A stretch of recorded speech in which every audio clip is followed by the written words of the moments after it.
Enjoy this Wild Soul Gathering production. I'm Dr. Sandra Marie. Pour yourself a really tall glass of spiritual curiosity and join me for the Happy Hour for the Spiritually Curious podcast. In the spirit of happy hour, cheers to some new insights, peace, revitalization, and perhaps an aha moment that may change your life. Welcome everyone, Dr. Sandra Marie here.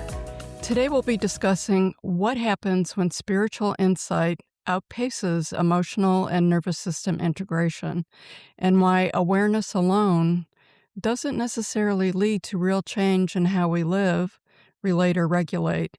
We will look at how spiritual practice can sometimes destabilize rather than heal, especially when unconscious patterns and unresolved trauma are activated without adequate support. I'm joined today by Juliana Sloane for this conversation. She's a perfect person for it. She's a depth hypnosis practitioner, a shamanic counselor, and a longtime mindfulness teacher whose work bridges the therapeutic, the contemplative, and the transpersonal traditions. Juliana is trained through the foundations of Sacred Stream, Spirit Rock Meditation Center, and the Sati Center for Buddhist Studies. And she brings real spiritual credibility grounded in lived experience, not just theory. So welcome, Juliana. It's great to have you here. Thanks so much for having me. It's great to be here. I'm excited for our conversation. Yeah, definitely. Juliana, I'm really excited to dive into your work, but first I wanted to ask you, from your perspective, what are you seeing more and more of in people who are deeply engaged in spiritual practice right now? I feel like the landscape might be shifting a little. Absolutely. This is such a great question. And I think actually it ties into part of what you shared in your introduction. One of the places where I work with people, especially, is when they have had some kind of a spiritual experience, whether that's in a meditation retreat, a psychedelic assisted therapy session or ceremony, or simply in their own practice, where it doesn't quite fit in the box of the traditions they've practiced in, the tools that they know. And they're often really searching for greater meaning and integration of, okay, I had a really powerful experience, but now what? How do I work with this? How do I interpret this? I would say that is one of the themes that I'm seeing coming up over and over. And another place that I think in some ways dovetails with this is this sense of, which I completely wholeheartedly agree with, that it can't just be the spiritual alone, that we actually have to integrate the insights that we've experienced, on the meditation cushion or in the retreat or wherever it is into our life so that we can actually step forward and live in a courageous, open-hearted, very caring way. So this integration of, it's great to have a powerful experience that feels transcendent and inspiring. But then the next step is how do we actually weave that into the fabric of our being? That is so important, and I love that we're starting out with this because people like to bucket things off into the spiritual, the embodied, and sometimes they forget we're still having the physical experience on this earth while we're doing all these other things. And so it really is going to come back to that somehow. Have you seen people become more dysregulated, not less, through meditation or spiritual work, especially when you get into the plant-based medicines?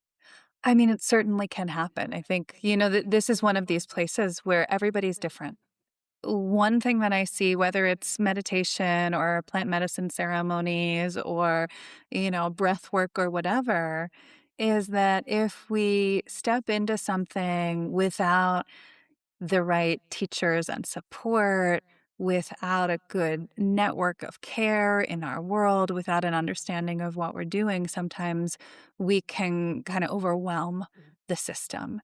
And so part of what I think is so important as people become more spiritually curious, as so many of these practices become more mainstream, which is fantastic, is understanding How do I find the right people to work with? How do I find trusted practitioners? And also, this understanding that we're not entering into powerful healing work or altered state work or meditation. We're not entering into this kind of spiritual practice to bypass the trauma, the social responsibility, the realities of our day to day life. So, my approach really is sort of, can we maintain one foot on the ground, solidly planted in this human experience, while also tapping into and attuning to this bigger field of awareness that's available to us? Yeah, that's very meaningful. And actually, we're going to come back and revisit some of the things that you had just mentioned. But first, I want to touch a little bit about one of the modalities that you use, the depth hypnosis in your work. Absolutely. Can you talk about what that is and how depth hypnosis works differently than talk Yeah. therapy or meditation? Absolutely. I am I'm a huge fan of depth hypnosis and other hypnotic modalities. There's a reason that I went down this path. Part of what makes it different is that, unlike talk therapy, what we're doing is we're using that altered state of consciousness, this gentle trance-like state, to go deeper beyond the conscious mind. Unlike meditation, where often, we're using mindfulness, we're staying with the breath, we're learning to be observant of our mind and thought, we're going a layer deeper. So we're using that expanded, relaxed state of consciousness to go down and in and begin to investigate the roots of our pain or our patterns or our suffering, and to also make real time nervous system and neural plastic change within the mind. So we're really going in with a purpose. How do we use trance work, altered states, deep relaxation to make a change, to be able to live more fully, with more ease, with more peace? So, when you're using the different forms of hypnosis or just even with meditation, and it starts opening these old wounds, what do you feel is actually happening in the psyche or the nervous system? Oh, such a great question.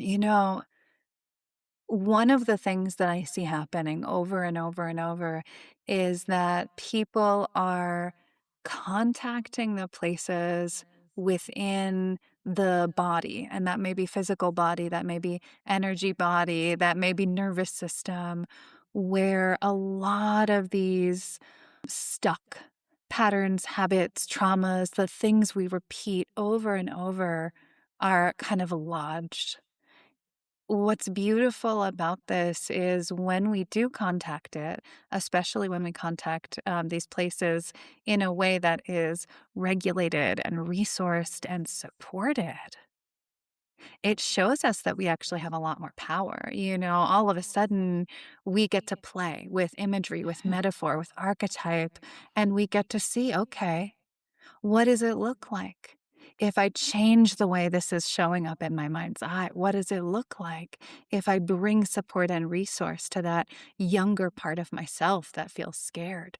What does it look like if I am able to actually work on this energetic and neurological level to change the habituated pattern over time? And there's something that is so powerful in doing this. I see clients having big epiphanies around their past, their patterns, the way that they've sort of been collaborating with this old habit that no longer serves them. And I've also seen people have profound insight into their own worthiness, their Wow. own, what makes them beautiful, important, meaningful, loved. And I think it's incredibly important that we access those states. That has to be so incredibly exciting for you to be able to get to that part of it and be the witness to that. Honestly, it's the Um, best part of my day. Every single day, getting to see someone have a breakthrough is just like, how could you want for anything more? No, I can imagine. So let's shift a little bit and talk about spiritual crisis and even what that means. But do you think that someone could get confused distinguishing between a spiritual crisis and a genuine transformation? Hmm. It's an interesting question. I think a lot of the time when we are in a place of spiritual crisis, the way that I'm holding this idea of spiritual crisis, this may be when our spiritual framework doesn't feel like it fits into the experiences that we're having. When maybe we're having a crisis of faith. I've worked with a lot of people who have actually gone through abuse of power and harm in spiritual communities. There are many different ways that we can move through what at first feels like it is a crisis within our spiritual practice, within our faith, within our conceptions of, a loving and benevolent universe, even. Yeah. And what I think often this presents us with is an opportunity. We're at a choice point anytime we're in spiritual crisis to say, okay, either I'm going to throw the baby out with the bathwater, abandon everything that I cared about and gave me meaning, and just say, forget about it. Or we can turn to it and we can learn from it and we can ask ourselves, okay, what's really happening here? What can I learn from this? How can I understand myself and the world around me more deeply through this experience? And I think when we orient to crisis as a place of learning and growth, that's where we can actually start to make real change. I love that you frame it as an opportunity and that there are choice points because a lot of time, especially in some of the scenarios that you just mentioned, people feel like they don't have any control and that gives them back control. In your experience, how would you explain the difference between understanding something and actually embodying it? So, we've been talking about the nervous system and regulation of the nervous system. So I think sometimes people get caught up in their head and disconnected with embodying things. I am smiling so much for this question because this is actually, really at the heart of what I think is most important about this work. That what we're really doing is we're using that altered state to get out of our own way so that instead of just intellectualizing something, we can feel it. So much of the time, and this is my experience as well as the experience of many, many of my clients, we've gone through therapy, we've read the books, we've done the work, and we understand it with real clarity, with insight. We can talk about it. There's self awareness. And yet, there's something else that just feels like it's a little bit stuck. I'm thinking particularly about one client that I was working with recently who had basically a life changing medical diagnosis and had been living with an incredible amount of fear and anxiety and trepidation around this. Through the hypnotherapeutic work, what we really did was reconnect to the internal experience of resilience and courage and hope and tranquility so that this new chapter could be faced with more space and more openness. And the way that this person described the experience to me is so much along the lines of what you're sharing. I felt like I could embody that sense of peace, that sense of resourcefulness, rather than being taken over by fear.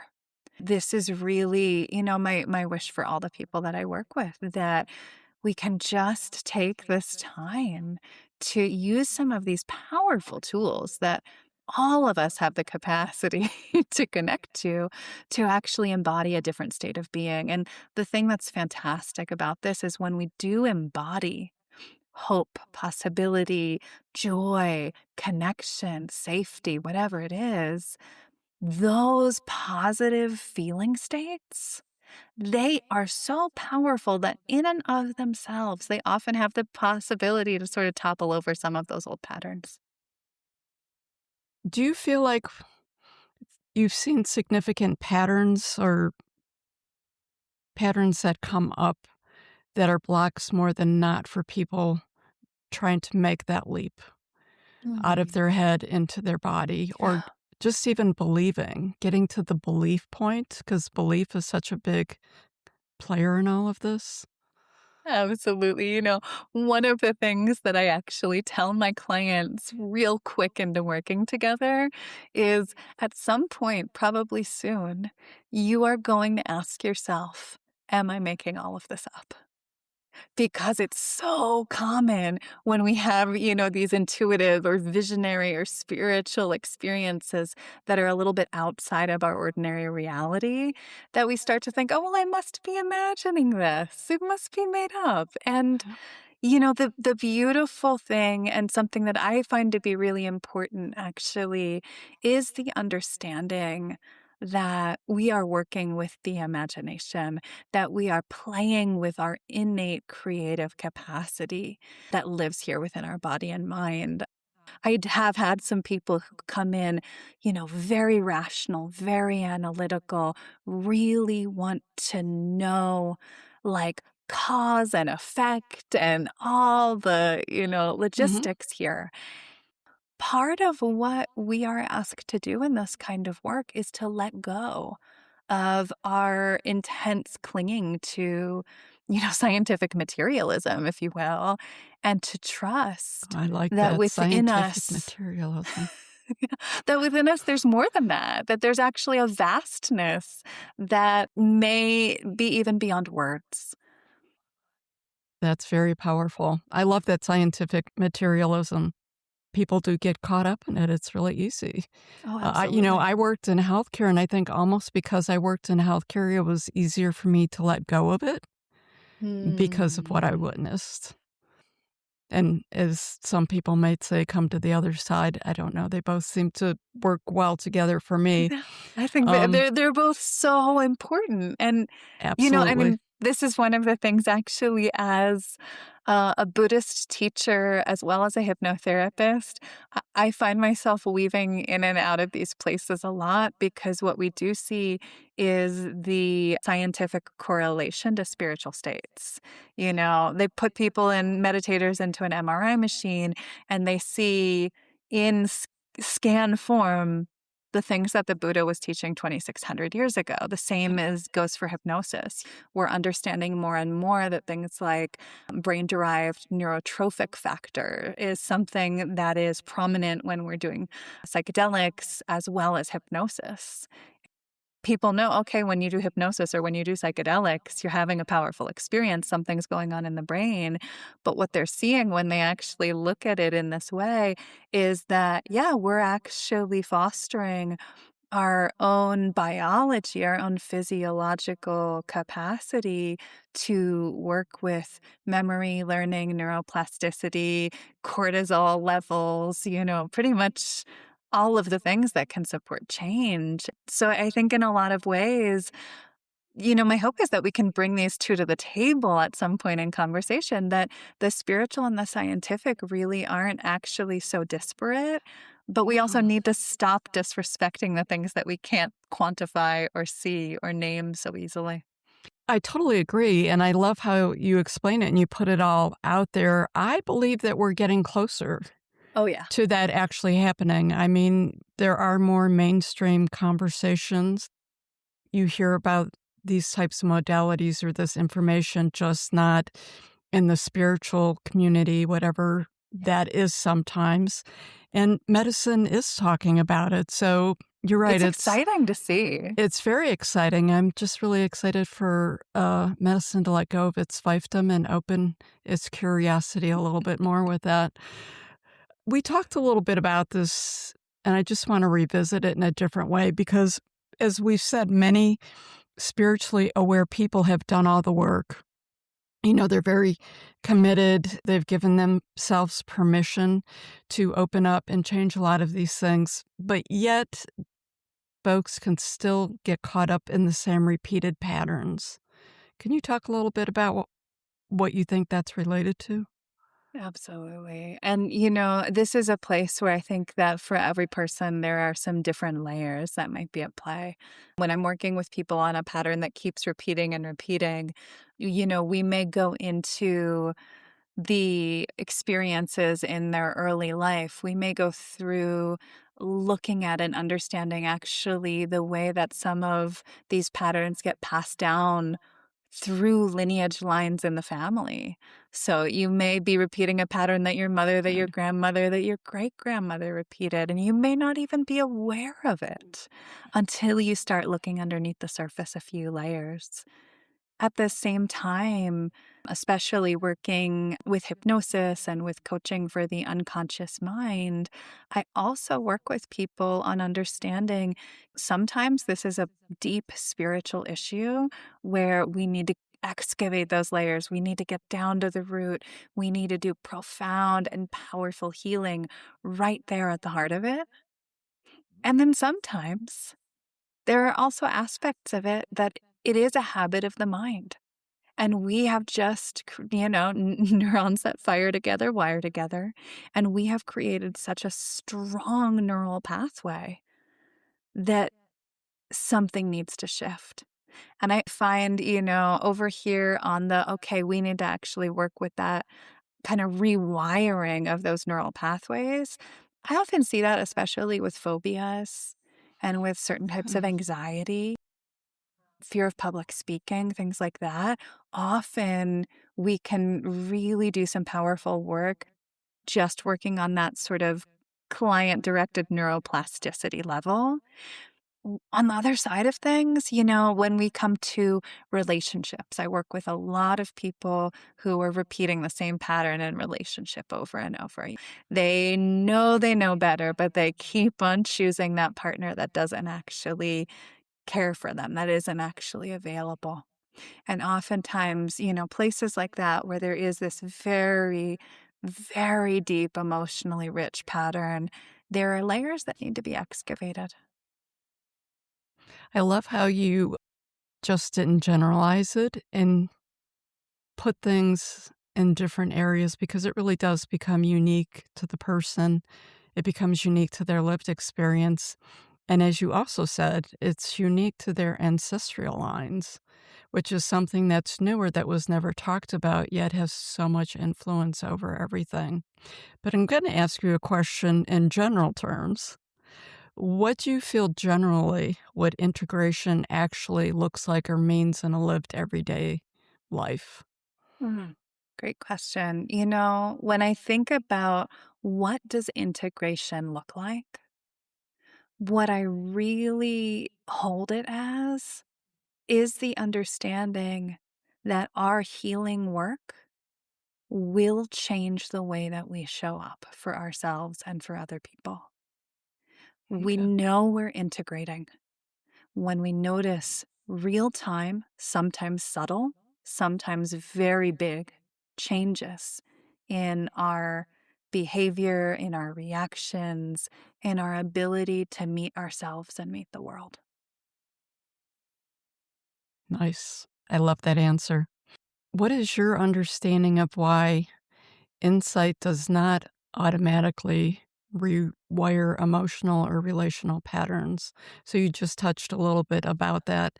A lot of people, I think when they become aware, start having insight, they've done the work. Absolutely.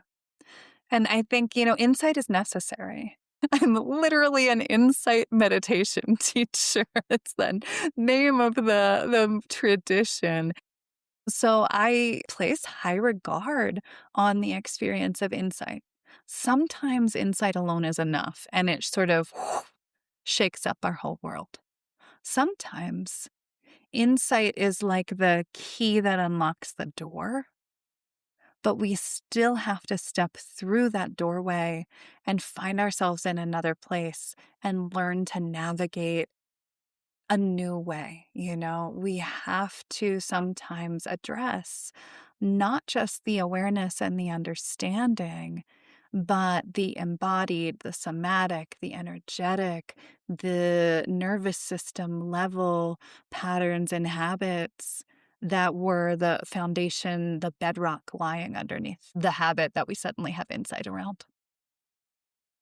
That works. So sometimes insight alone can take you on the path. Sometimes you need a couple extra steps. Yeah. Okay. You mentioned earlier about unconscious work. Can you talk a little bit more about that? Absolutely. I think you probably are referring to the coaching for the unconscious mind. Yes, that's what you. Great. So, this is a really wonderful modality developed by a hypnotherapist named Melissa Tiers. What she helps guide people through is how to work with that innate capacity to repattern our reactions, our thoughts, our ways of dealing with the world so that we can make real change. What that is really, brings in so many different things. There's hypnosis, there's NLP, there's nervous system regulation tools. But at the heart of it, part of what we're understanding is that a, the mind and body actually can work on a metaphorical level. So much of what's actually unconscious, about 95% of our beliefs, habits, actions, choices, behaviors are all unconscious. Only 5%, give or Wow. take, is totally conscious. And the thing about this unconscious realm is that it's not this sort of talky, thinky, cognitive, analytical thing. It works in metaphors, archetype, color, imagery, sensation. And that is actually part of the language underlying our unconscious experience. And so there's an understanding with this work that we can actually use metaphor, imagery, embodiment, nervous system regulation to speak to those less conscious mind parts of the self. And part of what the real goal here, this is has a lot of ties in also to the memory reconsolidation or coherence therapy work that's kind of right there on the cutting edge of some talk therapy practices too, which is pretty exciting to see. That if we can actually on working on this more symbolic, metaphorical, unconscious mind level, if we can bring up the negative pattern or experience or the trigger, and we can actually bring resourced states, new learnings, new understandings right there in with it, that we can start to bring a new learning and a new understanding into the place where that habitual trigger or reaction or fear has been stuck. It's amazingly powerful. Wow, that's pretty significant, especially with a lot of the different modalities out there. I would have never thought that it's only 5%. Interesting. Do you feel the unconscious self can shape our spiritual lives without us actually realizing it? Oh, absolutely. Absolutely. I mean, the first example that comes to mind is okay. This is a little bit of my own early experience in spiritual community. So unconsciously, I was raised in such a way that I was a little bit of a parentified child. So it was very much my job to take care of people, to make sure things were handled, to make sure everybody was okay, to make sure that there was harmony. My spiritual life found me for a very, very long time putting myself into situations in spiritual community where there were configurations of other people who needed me to take care of them in a way that very much mimicked some of the patterns of my early life. And part of my path has been to recognize that there is a real difference here between being of service because that's our patterning from childhood and being of service because we're doing something that brings us great joy and satisfaction. So, I went from oftentimes being in a position in spiritual community where I was really helping behind the scenes, making sure everything ran smoothly, making sure teachers were supported, making sure the community was okay. And truly for myself, some of my own growth has actually been becoming more willing to step out into the front instead of being behind the scenes and, show up for myself and my clients in a much more full way. I would say that's, just one example. There are unconscious motivations that are influencing us all the time. That makes so much sense, and thanks for sharing that. It really does link up nicely, and I think that there's a lot of people listening to this that will lift an eyebrow to that and be able to definitely relate to it. So for you, what would 100% service to self is equally as important as 100% service to others look like? Great question. And I think it's all about balance. I think it is about being constantly curious about our intentions and our motivations. Why am I stepping into this role? Why did I say yes to this request? Do I need to say no to support my health and my well being? Do I need to say yes because there's an opportunity to really help another person? And this is a dance. I think a lot of us, especially, who were conditioned, raised as women, oftentimes there's a real selflessness that we're taught, especially as I've entered middle age and have begun the journey of like, ooh, the hormones are dropping. And this is again where the physiological and the spiritual start to meet. I work with a lot of people who are going through perimenopause and menopause. And all of a sudden there's a spiritual and a lifestyle shift where maybe we've been in that pattern our entire life of putting others in front of our own needs, and we have to make a change. So I think this is a lifelong dance for those of us who it is something to work on. Yes, so I've witnessed a lot of what you've seen and, I have had my own experiences, and I agree that it is a life it tends to either get put in as an either or, one or the other, very polarized, and it's not. If you're really looking at they're both equally important, it's not, and it's the energy shifts back and forth, so, yeah, thank you for that. Yeah, absolutely.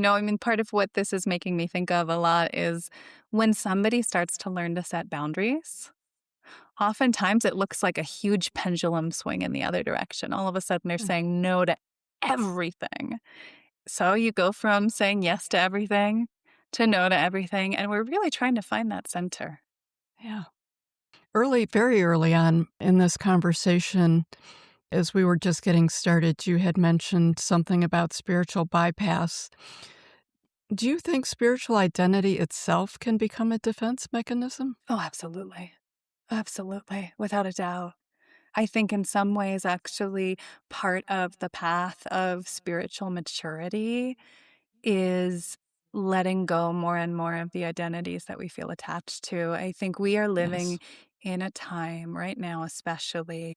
I see so much as you go on social media and you stumble onto some spiritual thread there, and there's so much identification. There's so much, making an image out of a Yeah. particular practice or the buzzwords that someone uses or the connection that they have to this or that teacher.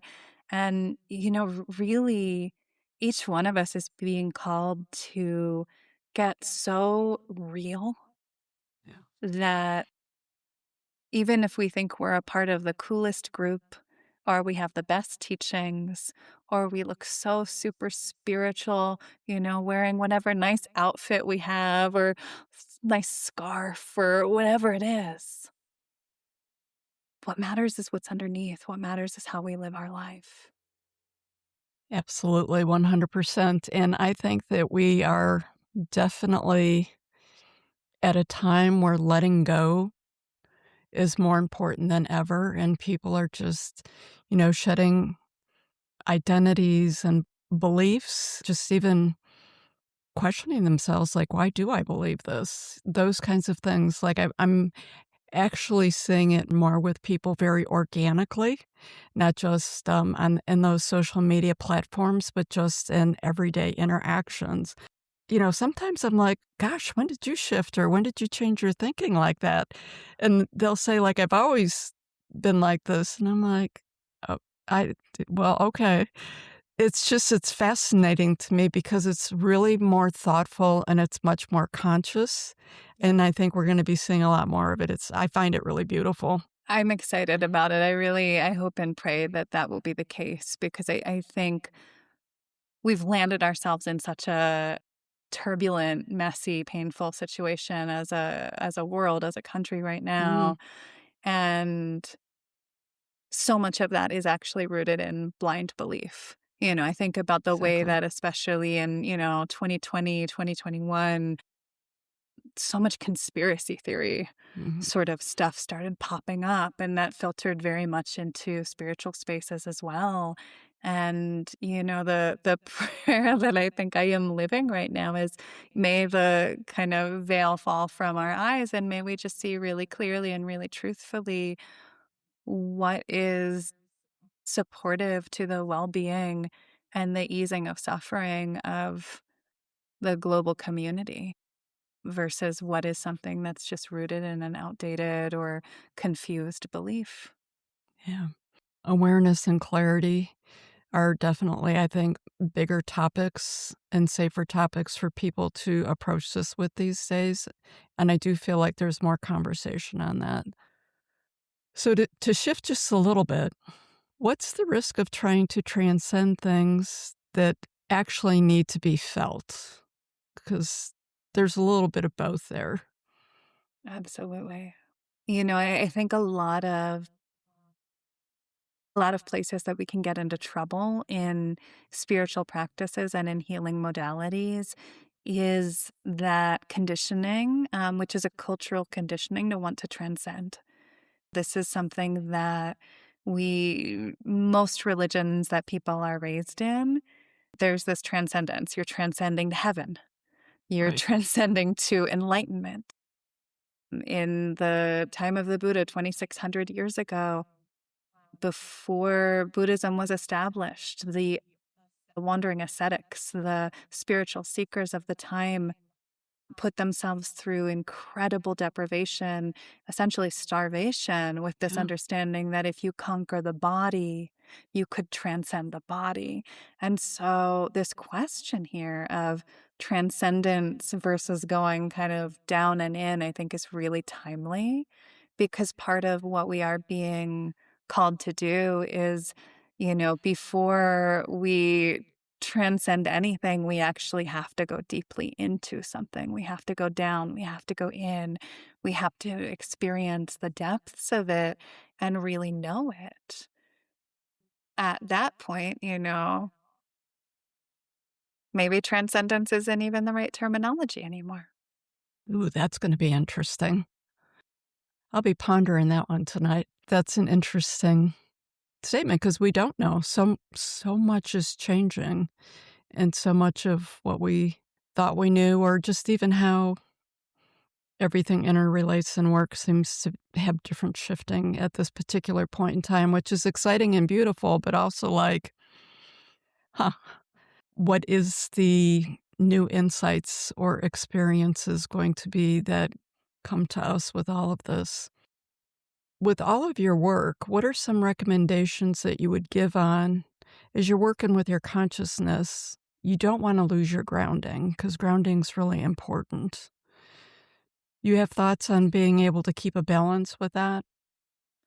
Absolutely. I think it is so important for us to find whatever practices work for us to stay grounded in the here and now, as well as to open up to this broader consciousness field of care or benevolence, or however we experience it, awareness.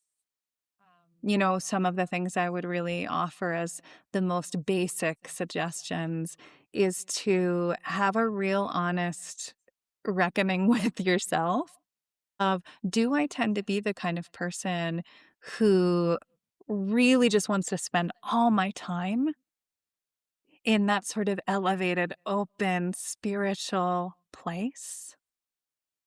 Or am I the sort of person who maybe is kind of like, no, I have to stay grounded. If I don't pay attention to the here and now things and I'm not taking care of all the tasks, something bad will happen. Hmm. Both of those sides of the extreme deserve our care and our tenderness and our support to come into that greater balance. And, for somebody who maybe you err more on the side of like, oh, I'm not going to worry about paying my taxes right now, or I can do that later because I'm just, here merged with the divine. I would get really curious about what is it about being grounded in ordinary reality that feels distasteful or frightening or hard? And is there something there that actually needs to be known and supported and healed? And, likewise, if we have a real tendency to just be kind of only focused on business, maybe we're just at the computer hours a day and that's kind of it, and our spiritual life is suffering, I would get really curious. Is there something that I'm avoiding? Is there something that I'm afraid of? What would it look like to maybe just spend 5 minutes in the morning standing outside at dawn and listening to the birds singing? Can we give ourselves just a little more space? All of this really is, can we get curious and can we see what is the medicine that is needed? Where is the balance perhaps a little off kilter? That's like an incredibly great answer. So it goes back to that self-awareness. You brought up the curiosity. Curiosity and bringing play into it, I think, are just not talked about enough, the importance of it, and why not? Absolutely. Absolutely. In a completely other part of my life, I'm actually a performer in an improv comedy team. And, we perform throughout the month, year round. And what it has given me is actually this powerful access to a place where play is front and center. One of the big learnings in that has been, when we are playful, when we are curious in that way, so much is possible, so much more connection, so much more discovery. It's also a place when we're playful, it's a great indicator that we feel safe. So it shows the body, shows the nervous system that we're actually in a place where it's safe and comfortable enough and supportive enough to play. So I actually love to bring play into my work with clients a lot of the time because, my goodness, we have these amazing minds. We can Yeah. discover and imagine all of these things. And how is that not actually, yes, deep and serious and profound healing work, but how is it also not like the most fun we've ever had? I would agree, and, I just recently did a show on the importance of laughter, Hmm. and, the guest on the show said Spirit said that laughter is actually a directive, that it plays Yes. Oh, such an I love important that. role in all of this that she said, "They're saying to me now as I'm speaking to you that it's actually a soul directive, laughing." And I was like, Yes. "Wow, okay, that's I can see that." But yet we see it as so unimportant in the state of our lives, or because we see what's going on in the outside. But even if you're not watching TV and you're not consumed with all that polarizing stuff that's out there, I still don't think that it gets its due time with us. One of the things that I really feel a sense of trust in is if we look at our life or some activity in our life, some moment in our life in the here and now, and we think about our young little kid self at our most zany and playful and weird. If that little kid would be happy about what we're doing, it's probably a good thing. Yeah. It's probably a really good thing.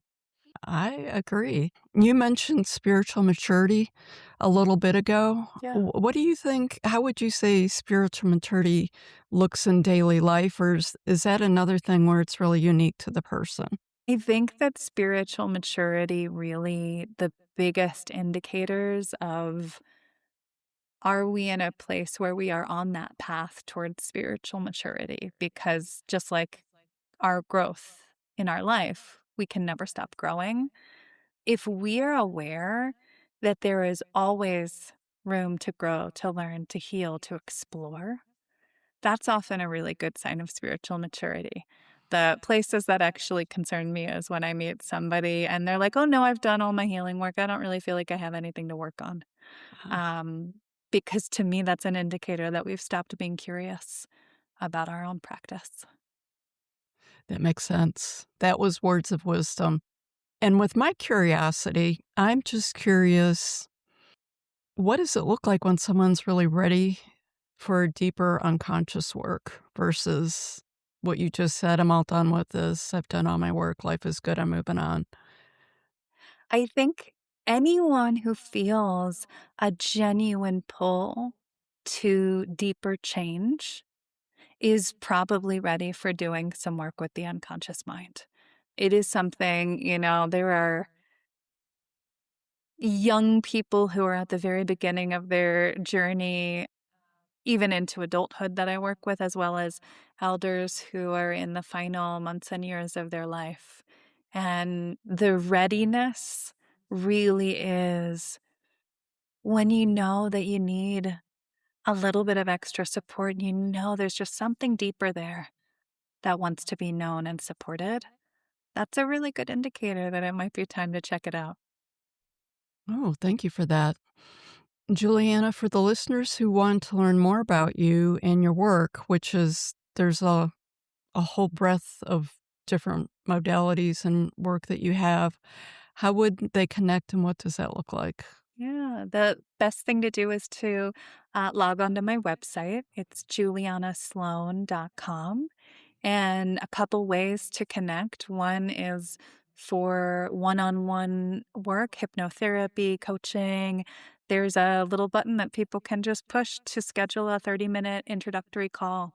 And I like to have a little consult with folks to make sure that it feels like a right fit for both of us and answer questions that they might have. So that's something that's always available. I also teach online and in person throughout the United States. So there's a meditation link on my website that has all kinds of meditation classes and events and things coming up. Beautiful, and I'll make sure that I get that in the show notes. One last question before we finish up. If there's one way people can begin bringing their spiritual insight out of their heads and into their daily relationships, their nervous systems, their lived lives, what would you suggest they start paying attention to? Letting yourself just for even 1 minute, just pour your awareness down into the body. And it might just be taking 1 minute and feeling your feet making contact with the ground as you walk. Hmm, But just starting off with baby steps is not a bad idea. I like that. That makes sense. Don't overwhelm yourself coming out of the gate, but don't think that you can't get started. Absolutely. Well, I'm really grateful for this conversation and the work you're doing. Honestly, it feels deeply supportive in a way that's very rare and very needed. So thanks a lot, Juliana. Thanks so much. It's so good to be with you today. Thank you. And I want to send a special thanks out to each of the listeners today. Appreciate you joining Juliana and I. And remember, stay curious and be open. Until next time. Thank you for joining us for this episode of Wild Soul Gatherings Happy Hour for the Spiritually Curious. To learn more about our guests, please go to our website, wildsoulsgathering.com. We're very eager to hear from our listeners what you thought of the episode, topics you might like us to cover in the future, your thoughts on spirituality, questions you may have. Please feel free to send us an email at wildsoulsgathering@gmail.com. This is your host, Dr. Sandra Marie, sending each of you peace and love Until we meet again, embrace your wild soul.